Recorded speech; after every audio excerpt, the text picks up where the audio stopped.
This is Mac OS Ken. Foxconn and Apple and their futures in China, from buried in code to missing from it, and Apple TV Plus may have a strike with which to contend.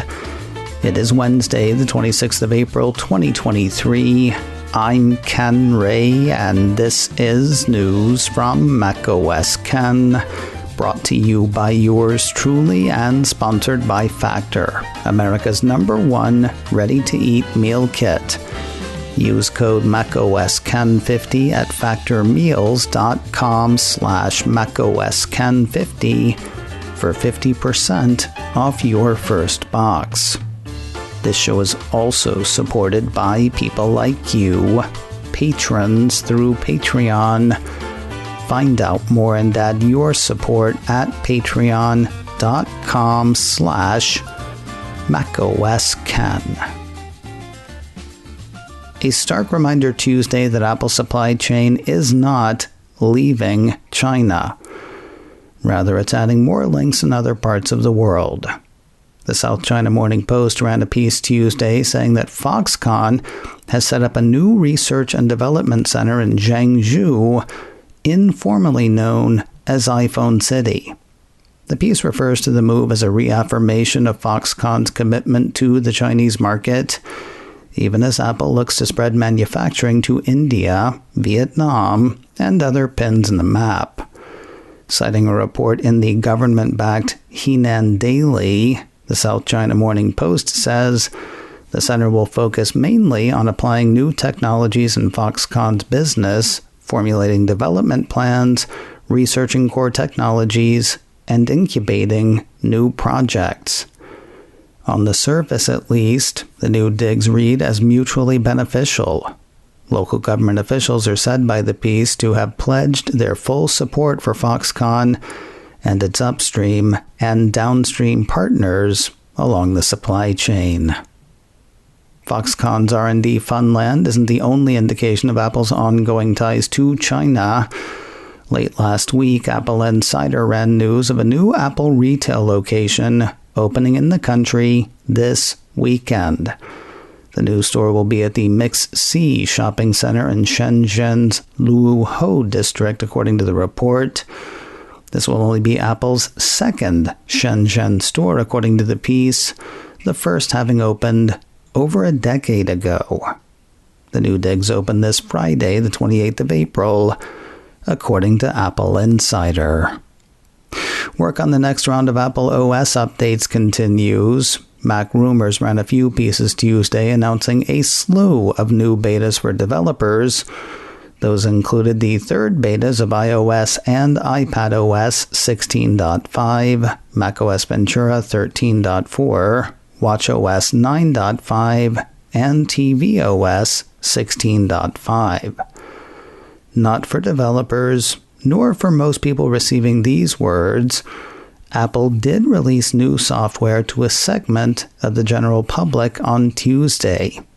A piece from 9to5Mac says that is when the Cupertino company rolled out updates to some of its Windows applications, including Apple Music, Apple Devices, and Apple TV.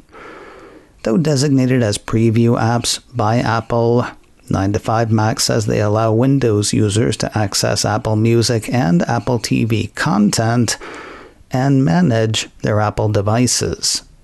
The piece lists a few notable features for the Windows Music app. Not that Apple told anybody about them. The company doesn't provide release notes for updates to these Windows applications, according to the report, though users on Reddit have been poking around and listing what they found. At least some of what they have found includes working Windows media controls and keyboard shortcuts, better playback for albums, fixing a persistent skip at the start of lossless or high-res files, and support for viewing song lyrics. There's no support for live lyrics, unfortunately, but at least people no longer have to go to the web to read what's being sung. Improved though the experience may be, these are still preview apps. That could explain the lack of release notes, and certainly gives Apple a bit of leeway on functionality. And that leeway is being used. 9to5Mac says users on Reddit indicate that this week's Apple Music update doesn't fix long-standing bugs and missing features for things like editing metadata, random crashes, and changing the audio output sources via Windows itself. Otherwise, it's awesome.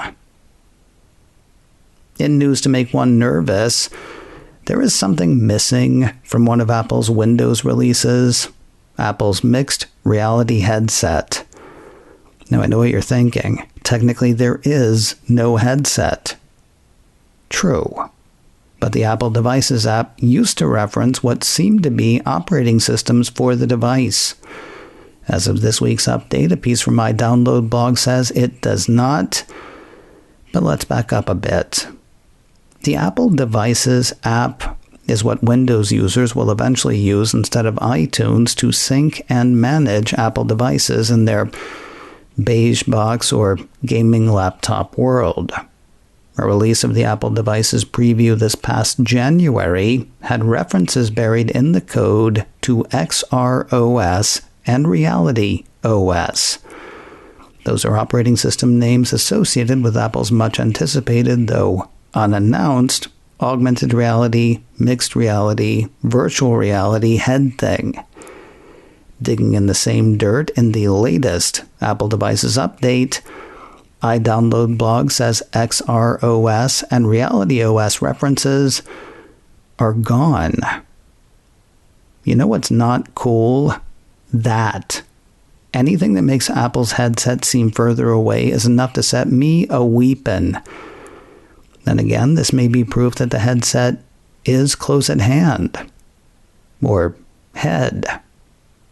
The way iDownload blog sees it, removing the references is unusual, as it signals that Apple was aware that these references were solid proof that its rumored AR/VR headset could be around the corner.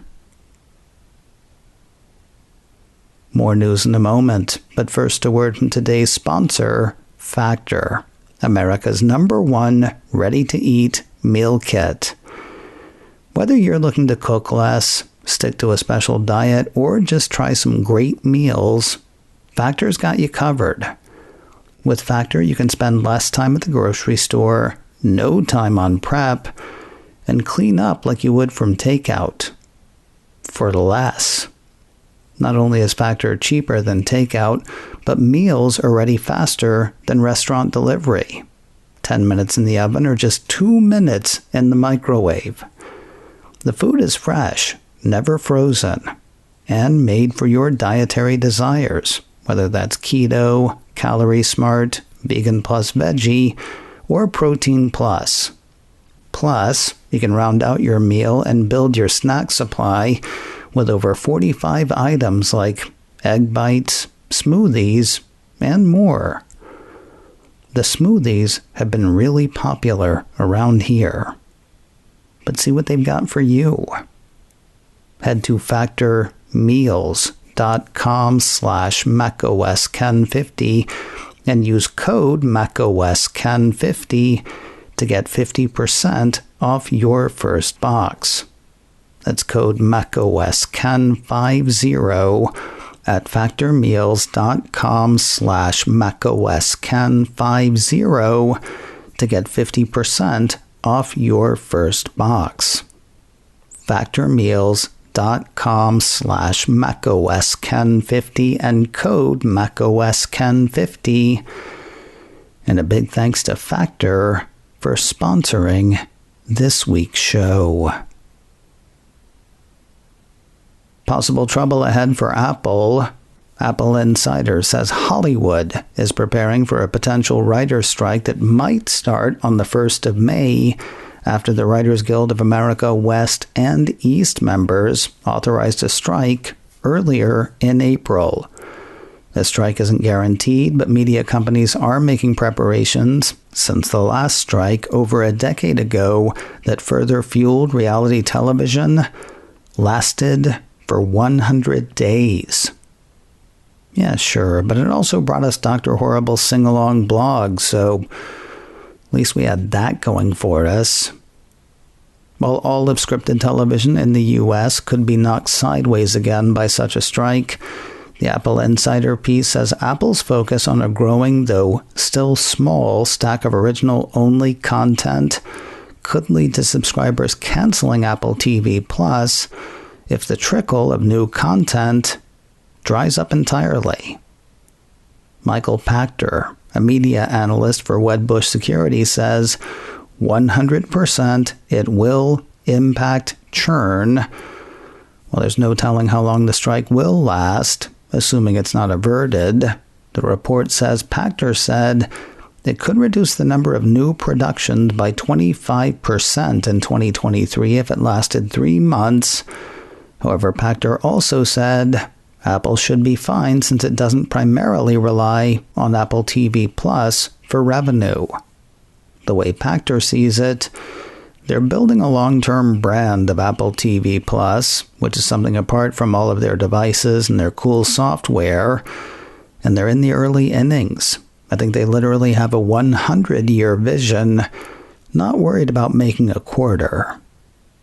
Arguing along a similar line, NYU entertainment, media, and tech professor Alvin Lieberman says, Apple can just as easily, more easily than almost any of the streamers, take a pause. If it turns out that they really have a wasteland in front of them for, let's say, 30, 60, 90 days, it would not damage their profit and loss. It would not damage the perception that people have of Apple TV Plus. Powering ahead of any writer dust-up, Deadline's heard word of a new kids series planned for Apple TV+.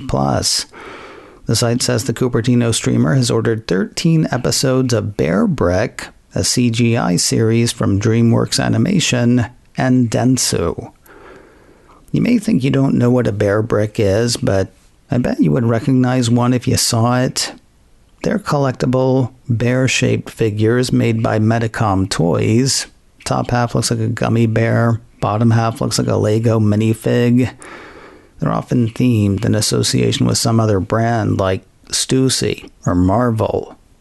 And those themes actually play a part in the show, it seems.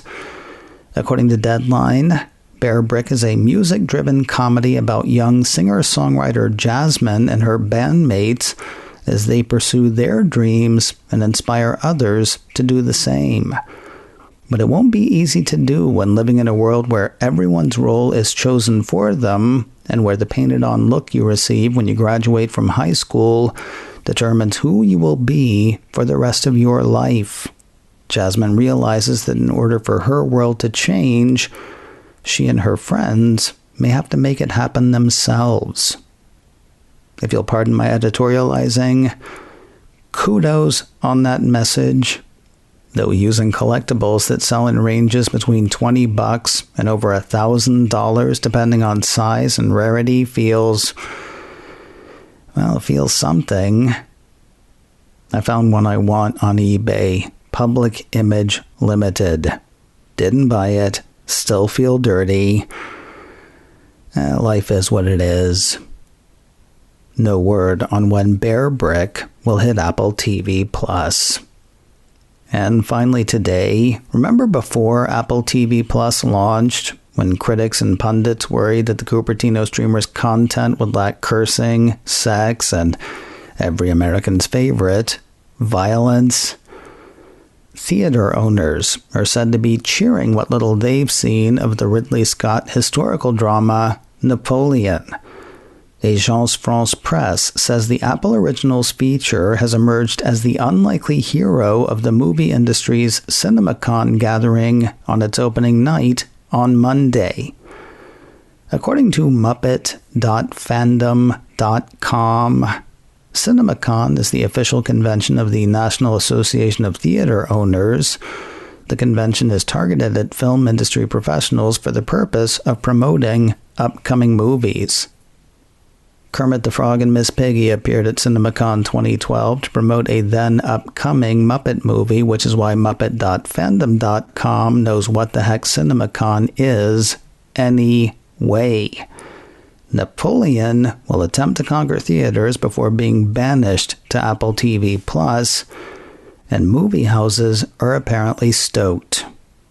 According to AFP, footage of a brutal battle scene in which French forces led by Napoleon ambush an enemy army atop an icy lake drew raucous cheers from the assembled audience of theater owners.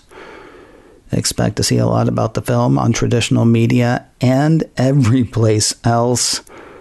Sony Pictures is handling distribution of the movie in MeatSpace. That firm's chairman, Tom Rothman, said Monday that epic is the only proper description of that Apple Originals film, that he was honored to have the company handle Napoleon's release, and that Sony Pictures will give the picture a full-throttle marketing campaign.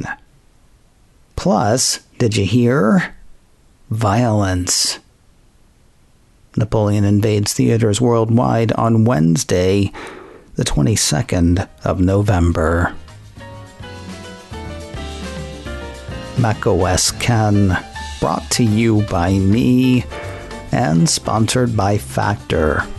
Use code MacOSKen50 at factormeals.com/MacOSKen50 for 50% off your first box. This show is also supported by people like you, patrons through Patreon. Find out more and add your support at patreon.com/MacOSKen. Advertising handled by Backbeat Media, online at backbeatmedia.com. You can reach me a couple of ways. Info at macosken.com or call 716-780-4080. Until next time, that is news from macOS Ken. I'm Ken Ray.